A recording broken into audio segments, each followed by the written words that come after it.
it's Meg, and today I'm back with another video. I am going to be doing like a scary ghost kind of video, telling my experiences of all of the ghosts that I have had in my lifetime, but I'm going to tell you the story of each of them and what I've experienced in my short 21 years of life. So, the first one is, this is a longer story. I'll go by how they happened to me and stuff like that. So the first one is a story of a ghost of about my great grandma. Now this is kind of confusing. I have godparents because I am religious. I have godparents and their grandma, so if that makes sense. So I called her great grandma because everyone else did. Me and her were really close. I was about 3 when this happened, by the way. So me and her were really close. There's pictures and stuff of me and her playing and all that stuff when I was little. And I would always go over to her house and play with the Tupperware and all that fun, you know, 3-year-old kid stuff.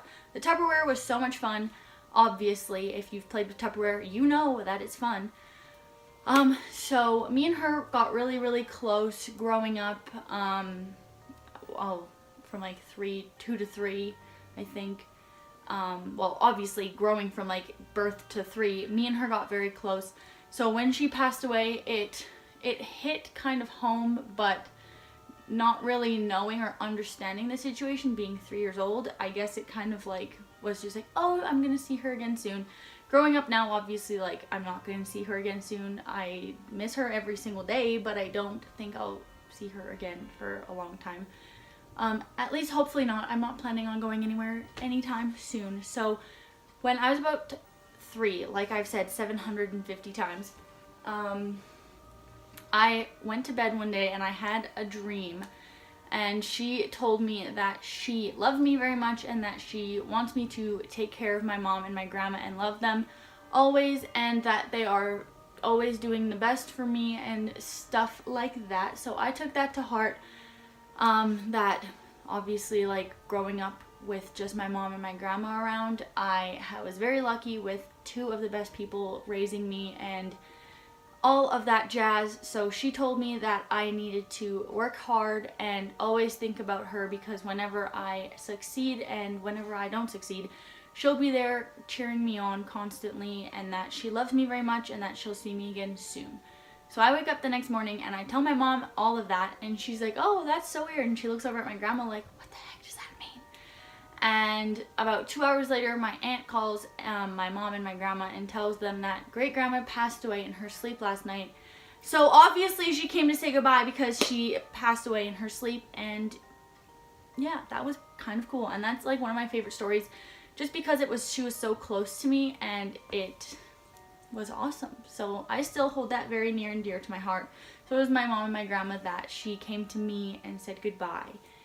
The second one that I remember, I was older. I was about 16 or 15 or something like that, and we had a haunted house. My old house was pretty haunted by someone that passed away in the house before we moved in when I was a baby. So this ghost was never mean. She I think, was always very friendly and never really scared us until I was a little bit older. So this was about, I was sitting in my room and I was getting ready to go to school in the morning, or I was just coming home from school getting ready to do something else. And I was in my room, and my room was here, and there was a bathroom here, and then you'd walk down the hallway and the kitchen was to the left side. So that was kind of stupid to explain. Anyways, so in the kitchen we had this, like, it was like a vase, like a flower vase, but we put our like utensils in it, like spatulas and spoons and stuff, like big spoons, like stirring pot spoons. And I was getting ready and I heard that fall over, so I'm like, oh, what the heck, like, that's weird, maybe it's windy or the window is open or something. So I go into the kitchen and I don't see anything missing and nothing is on the floor. The vase is still up normal how it always was, and it never changed, so that was odd to me.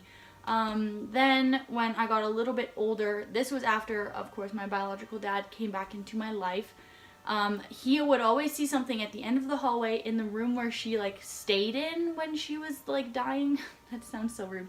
In the room that she would stay in when she was dying, he'd always see like a black figure outside of that room, and he would never really think too much about it until it like started coming, like walking closer to like the staircase.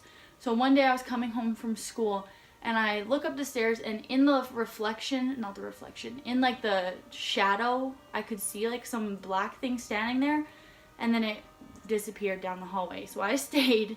I think I drove my car somewhere else because I didn't want to be home with that, and it was scary, but it never hurt me. It was never mean or anything. But yeah, so that was scary time number 2.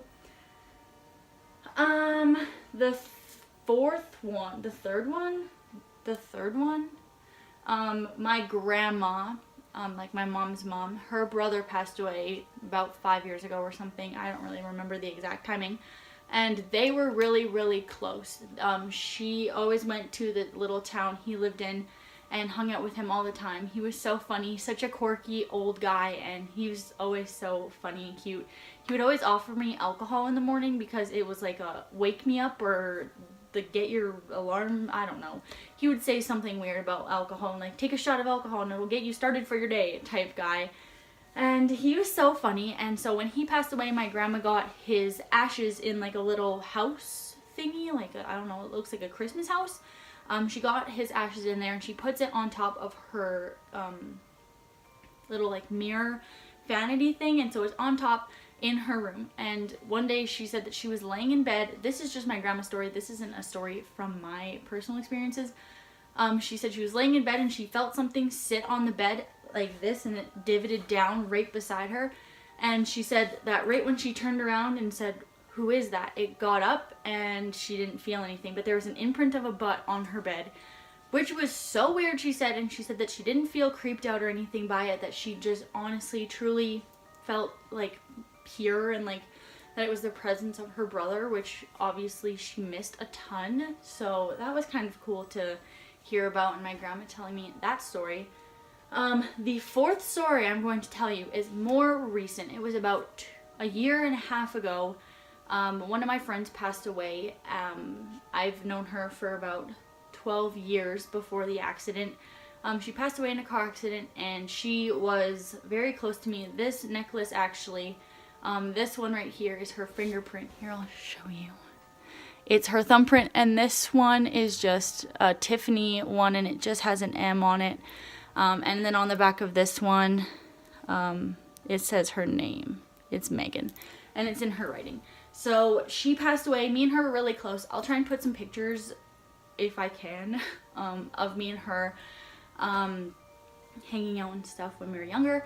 But she passed away in a car accident, which hit home to me because that was the one and only person that has ever really passed that was really close to me. I've had another friend pass away from a car accident as well, but me and him weren't as close. I just really loved him, in all honesty.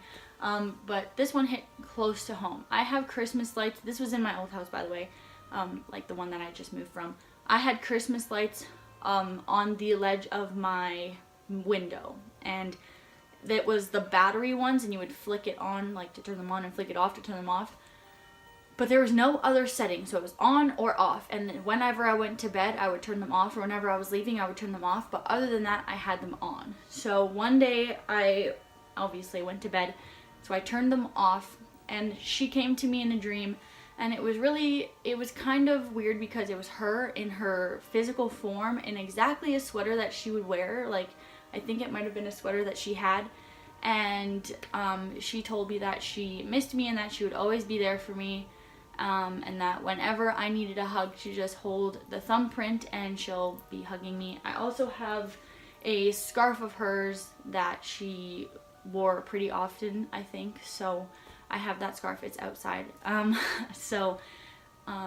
went to bed and I had that dream, and she said all of that. And then she said, also, if you're ever thinking of me, just know that I'll be there when your Christmas lights are on. So that was one very odd for me. And it was just like something that I was not really expecting, I guess you could say. I was not expecting it at all. And then I woke up, nothing was on. Like, I just went and told my mom about it, and when I came back down, my Christmas lights were on. And so I'm like, oh, all right, like, you know, maybe it's just because I talked about her to my mom and it was like in real life. And then I go back upstairs and I come back down and they're off. And so it was starting to be Christmas time, well, November. She passed away in October, like the middle of October. And so normally when November starts, I put my Christmas tree up, and I took those Christmas lights off and I put them around my tree. And I also had the ones that are around my window right now. They're just plug-in ones. And so I had those on my Christmas tree. I had just normal white lights, and I had the flick on or off ones. So I put my Christmas tree up or whatever, and I didn't plug any of the lights in or anything because it was daytime, and I was like, this is a waste. I'll wait to turn them on for the nighttime. And the little thing was still clicked off because I hadn't turned them on, like I just said. So I go upstairs. I actually made lunch. I was obviously hungry, so I made lunch. I come downstairs to clean my room, and my lights are plugged in. And, you know, I was obviously thinking about her a lot because it was very recently and I was still very sad about it. And obviously I'm not happy about it now, but I still miss her a ton and I still think about her all the time. So my lights are plugged in, which I didn't plug them in because it was daytime. And the other ones were flicked on, but the green, like the clear Christmas lights that I came on my Christmas tree weren't on. So I'm like, what the heck? And I always kind of thought of it as they're colorful lights, so she was a very colorful person. I just thought maybe it was like one of those kind of things that like, oh, I'm colorful, I'm going to turn on colorful Christmas lights and let you know that I'm here. So that happened on and off like a couple times a week for about 3 months until I took my Christmas lights down and I put them back on my windowsill. And then I stopped having dreams about her, and every once in a while my Christmas lights would be on if I did have a dream about her. But I found out it was only once I had a dream it was not just one time. It was every time I had a dream about her, I'd wake up and my Christmas lights would be on. So I'm like, oh, that's, you know, a good sign, like, whatever, thanks for coming to visit type situation. So I'll always remember that, and I'll always hold that near and dear to me. I always keep my Christmas lights just in case she wants to come say hello and play with my Christmas lights. I don't know, maybe. Then the fifth one, it's not anything creepy to me. It's just normal. We had just moved into this house, and I had a bunch of, it was at my old house. And I had 2 levels of like, you know, things for my hangers, like 2 levels of it. Like my tall dresses would be here and like my jackets and stuff would be lower. And I had a bunch of hangers because I was getting rid of stuff, moving, like a moving sale type thing. And so I had a bunch of hangers and they started moving at random. I didn't even touch them. I didn't look at them. I didn't even think about it because my curtains were closed, and I heard the smacking of the plastic, and I opened my curtain and they were moving. So that was lovely. But yeah, so that was the end of my video. I hope you guys liked it. If you did, don't forget to give it a big thumbs up and subscribe down below. Also, if you have had any kind of weird experiences like mine, you can leave them down in the comments below. I would love to go and read your comments about all the creepy stuff that happens in your life, because I can, you know, pretty much say for sure that some of you have had some weird stuff happen. So if you have, comment that down below. Don't forget to push the post notifications so you're notified when I post a video. Also, like always, I'll be linking mine and Tori's channel in the description, and I'll put it at the end of the video so you can click on the link and subscribe as well. So I hope you guys like this video, and I'll see you guys next week. Goodbye, guys!